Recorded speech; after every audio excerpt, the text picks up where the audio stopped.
We begin Denver 7 News at 11 with some breaking news. A small plane crashes into the front yard of a home in Arvada, about a mile away from Old Town Arvada, sending 4 people to the hospital. Arvada Fire is stepping up to the microphones right now, told a news conference to bring us the absolute latest information there from the scene. We want to take you there live. Last name Harrington. I'm a PIO for Arvada Fire, and yep. Actually, I put it on you. I'd like to introduce to you our Deputy Chief Matt Osier, who's going to provide you with some details about this incident. Our information is not complete yet, and investigation is just beginning. And once we have the ability to get some approval from all the authorities that are involved, we'll try to get you guys a little bit closer. But I'll turn over to Matt. And spell first and last name, please. Yeah, good morning. My name is Matt Osier, Mattosier. I'm the Operations Chief for Arvada Fire. If you can walk us through what happened, please. Sure. Approximately 9:30 this morning, Arvada Fire was notified of an aircraft emergency in the area, 62nd and Carr. We arrived to find what appears to be a small engine fixed-wing aircraft down in the front yard of a residence. There was a fire present on the aircraft itself, with a few people around with injuries. I don't know how many people were in the aircraft, but we did transport 4 patients with various injuries to local hospitals. Can you tell us, did the aircraft say that they were having problems before it began to come down? I have no information on what transpired before we got here. Yeah. Once the fire began on the ground, were there anybody else impacted around, like at the house, because of the fire and the flames, or is that something you're looking at? So there was no fire impingement on any of the structures around the aircraft. Like I said, we transported 4 personnel. I have no idea if they were passengers in the aircraft or if they were bystanders. Can you tell us their condition when you transported them? Various level of injuries. At this time, I don't have an update on their condition. How old were the children? I'm not sure if there were children aboard or not. I have no information on the patients at all. What else can you tell us about what happens now in terms of what fire does at the scene? We see them spraying stuff on the ground out there. Sure. In addition to putting out the fire, we have our hazmat crews on scene because with aircraft comes fuel associated with that we're dealing with as well. And then in addition to that, we're just securing the scene and making way for our investigators as well as the NTSB. Can you tell us what the most difficult challenge is when coming up on a plane crash like this, what you guys have to deal with when you arrive on the scene? Obviously, the challenges associated with the fire, but also the life safety hazard, as we're trying to get account for how many people are involved and making sure that we have everyone accounted for. That's probably our biggest challenge. And Deputy Chief, when your guys arrived, did you pull them out of the crash, or were they already outside of the crash itself? I arrived after the first 2 units arrived, so I'm unclear if they were near the crash or if they were away from it at this time. Can you describe their injuries? Various levels of injuries is what I've been told. I don't have any updates on their condition. What? That I don't know for sure. Can you confirm it looks like there may have been a flipped tree or a balance some yards east, some 100 yards east? Yeah, I'm sure there's going to be an extensive investigation.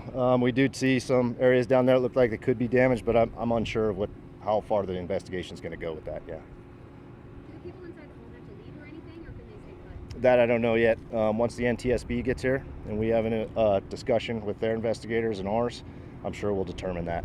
So. Are you saying you can't confirm that there might be more than 4 people? Could you just talk about that again? You mentioned that at the top. No, I'm sorry. There's confirmed. We transported 4 patients. Yeah, unknown on their condition. And that was the total number of people in the aircraft? Not sure if they were involved, if they were in the aircraft, or if they were bystanders around. So I'm unsure of who was in the aircraft and who wasn't. So. Do you know where the plane was going? I don't have any information on their flight plan at all. Not at this time. Do you know if this is a flight path at all for airplanes? Do they usually fly over this area, or is that something you can answer? I can't speak to that this time. Yeah, not sure. Did you get any notice prior to it going down that there might be trouble? Did anyone get a chance to talk to you before this? The first notification we got was that there was an aircraft emergency in this area, and that's all the notice that we got from the fire department. Yeah. And the fire started after it landed? That I'm unsure of. I just know that it was on fire when we arrived on scene. Yeah. So As you can tell, we're still gathering a lot of information. We don't have answers to all these many questions. We're still trying to understand what might have happened here. So we will reach back out when we have more information and keep you posted. Thank you. Thank you. Okay, so you've been listening live to Arvada Fire, giving us an update on a small plane that crashed in the front yard of a home about a mile from Old Town Arvada this morning. Now, originally, Arvada Fire, they tweeted out a photo, and we want to bring that up for you here shortly, that shows the actual plane down on the front yard of this home. Now, this is in the area of Oberon and Carr. It's actually on the corner of Oberon and Brentwood, if you're familiar with that area. That is the plane. That vertical section is part of the back tail of that plane. A small single-engine aircraft. You can see fire crews there putting water on it because obviously Arvada Fire responding to this. If you look closely, they're just by the rear part of that door. Now, as we take you live to the scene, just under that yellow stop sign, that's the tail section there. You can see pieces of what appear to be the engine there. Obviously, first responders and fire crews responding. Arvada Fire originally telling us that 2 adults and 2 juveniles were transported to the hospital.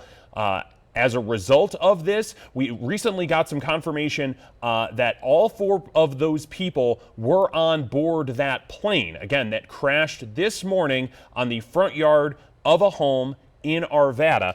Now, we are also told that the plane, it left Centennial Airport. That's originally where this plane came from. We do not know where the plane was going. We do not have any update on the people's conditions who were taken to the hospital. The NTSB obviously is en route. They will be investigating all of this. And Arvada Fire still, as you heard early on in their investigation, trying to learn more about what happened. We do want to get out to our Sam Pena. He is live there on the scene and has been for us really since this breaking news came across our desks here in the newsroom. Sam, what's the latest there from the scene?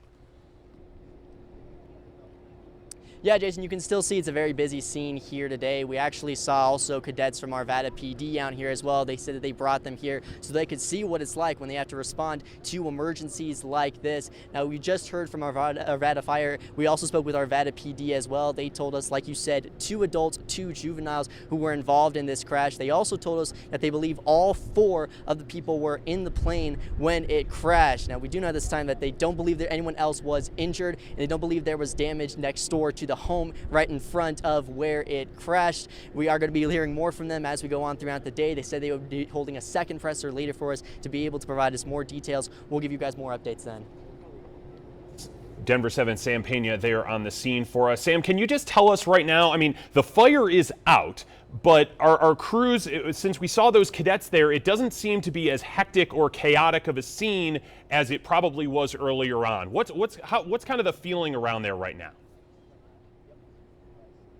Yeah, right now it's the cleanup stage, Jason. You saw just moments ago, we actually had fire crews out here who were spraying water on the surrounding brush in this area. You can see here right behind me, we're right in front of these train tracks, and right behind those train tracks is a bunch of brush back there, and that's why they're really focused right now on trying to spray down this area just in case there is any sort of loose ember or anything. It doesn't start a second fire in this area, but for right now, it looks like the scene is under control. You do see 2 officers out there rolling up the hose right now, and we haven't told NTSB is en route to start their investigation.